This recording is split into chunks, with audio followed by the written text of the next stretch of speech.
Hello everyone. शायद साल भर से अधिक हो गए, लगभग 1.5 साल हो गए आप सभी से मुखातिब हुए कविता के मंच पर। तो आज मैं प्रस्तुत हूँ एक रचना लेकर। ये मेरी रचना नहीं है, ये रचना है मृग तृष्णा जी की, जैसा कि आप नाम ऊपर देख रहे हैं। इसमें इनकी कुछ रचनाओं का कलेक्शन है जो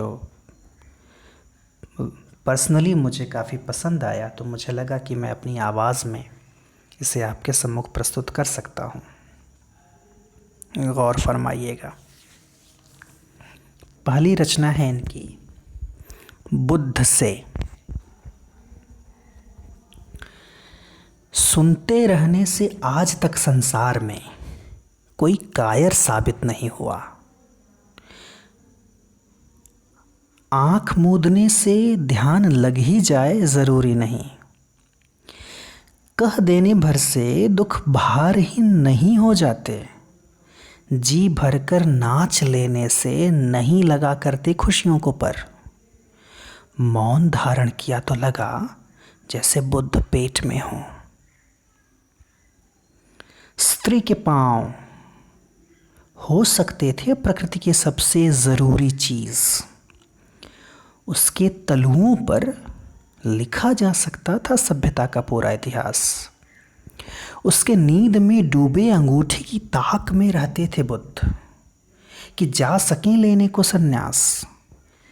धन लक्ष्मी के पैरों से चलकर आती है समृद्धि जहां, वहां शिव की छाती पर रखे पांव की इतिहास में सबसे कम व्याख्या है। प्रेमिकाओं की पीठ पर पांव रखकर भागे प्रेमी। जब बुद्ध हो जाते हैं तब मैं चुनती हूँ जीवन, लेकिन प्रेम हर बार मुझे चुन लेता है। आस्तिक चुनता है ईश्वर, ईश्वर प्रेम बन जाता है, और ईश्वर से बड़ा भगोड़ा कोई नहीं। प्रेम में खूब बोलने वाली लड़कियों को मिले सबसे चुप्पे प्रेमी। पूरी गृहस्थी को सिर पर उठाए घूमने वाली लड़कियों के हिस्से आए बुद्ध। पैर पटकने की हद तक जिद्दी कुछ ही लड़कियों को मिलते हैं शिव। कहो बुद्ध, जब निकलते थे तुम्हारे प्राण तब दिखती थी क्या यशोधरा की पीठ। जगती थी क्या स्मृतियों में अधरों पर सोई मीठी नींद। छन्न से बसती तो होगी साथ में खाकर छोड़ी गई थाली। जब तुम धरा के अश्रुओं की कीमत पर अश्रुओं के ही स्रोत का पता लगाने जाते थे। कहो बुद्ध, जब निकलते थे तुम्हारे प्राण गिनते थे क्या कि धरा के कितने अश्रुओं पर बने थे तुम महान। ये कविता यहाँ समाप्त होती है। फिर दूसरी कविता शुरू होती है ध्यान में। प्रेम में लिखे गए खत सब ईश्वरों के हरकारे हैं। उसका चाबुक ध्यान की अश्रुपूर्ण अवस्था। प्रेम के सब चुंबन प्रेमियों की पीठ पर खिले गुलमोहर हैं। प्रेम का घटित होना संसार में जैसे घर का हो जाना है कि मृत्यु के रास्तों को स्वर्ग कहा गया और दुख की सबसे पकी फसल को प्रेम। दंत कथाएं उड़ती थीं कि दरिया में रहता है कोई नाग। नाग पानी में रहे और जहर मीठा हो जाए। मछली हवा में उछले और उसकी सांस फीकी पड़ जाए। मछली हवा में उछले और उसकी सांस फीकी पड़ जाए। किनारों को बीच से जोड़ने के लिए गिर चुके पेड़ पुल बनाते थे। तब झरनों के संग ब्याह रचता और झीलों के फेरे पड़ते थे। मैं केश खोले हवा के मंत्र बींधती थी कि प्रार्थना से प्रसन्न होते हैं देव। आराधना स्वरूप साथ नृत्य करते हैं गंधर्व। ध्यान की स्थिति में छाती में उतर आती है सारी की सारी प्रकृति, और प्रेम में डूबने को दरिया में उतरता है आकाश। जब हठनी मोह के मन के गले में धारण करे और वे जीवन के सत्य बन जाएं। केश कबूतर से शांत हो जाएंगे और छाती चिता से शीतल।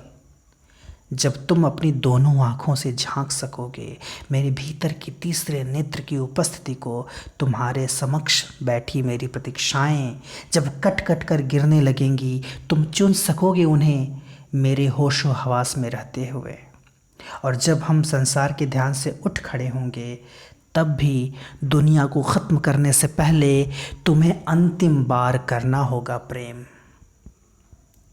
मैं अपनी प्रार्थनाओं की चिट्ठियाँ धूप पर लिखती रही, उनको पढ़ सकने वाला कहीं आसमान में बैठा, कहीं आसमान में बस बैठा। धूप की नियति आसमान से बरसने की हुई और धरती पर गिरा हुआ ईश्वर इतना गिरा कि फिर उठ न सका। जैसे मृत्यु पश्चात करने होते हैं अंतिम संस्कार, प्रेम में टूटने के बाद कविताएं उस प्रेम का अंतिम अधिकार हैं और अश्रु सब प्रसंगों का अंतिम स्नान। ये कविता यहाँ पूरी होती है। तीसरी कविता है स्वयं से। प्रेमिकाएं रिश्ता बचा रही हैं और पत्नियां घर। इन दोनों को बचा लेने से धरती बच जाए शायद। लड़कियां कह रही हैं कि खूंटे से बंधी बधिया के अब 4 पैर तय किए जाएं। वेश्याएं जिन्हें पुकारते हो वे दिन के काम चाहती हैं। गरीब की जोरू अब भी सारे गांव की भौजाई है। महीने वाले कपड़ों का अब भी बक्सों के पीछे सूखना बंद नहीं हुआ है। चलो स्त्री वाली किताबों में ये औरत ढूंढते हैं। अनपढ़ स्त्री सबसे पहले पढ़ी हुई का मुंह ताकती है। पढ़ी लिखी औरत अधिकार मांगती है। कस्बे की लड़कियां अलगनी पर सूखते रंग वाले अंतः वस्त्रों से दुपट्टा हटाना चाहती हैं। शहर वाली लड़की सुरक्षित एकांत में निर्वस्त्र नृत्य का स्वप्न देखती है। कामकाजी स्त्री पीठ सीधी करने भर को आरामदेह बिस्तर चाहती है। घुमक्कड़ औरतें रकसैक भर दुनिया कमाती हैं। शेल्फ पर सजी स्त्री वाली किताबें अब ज़मीन पर उतरना चाहती हैं। ज़रूर बताइएगा कैसी लगी प्रस्तुति। बहुत बहुत धन्यवाद। आभार आपका।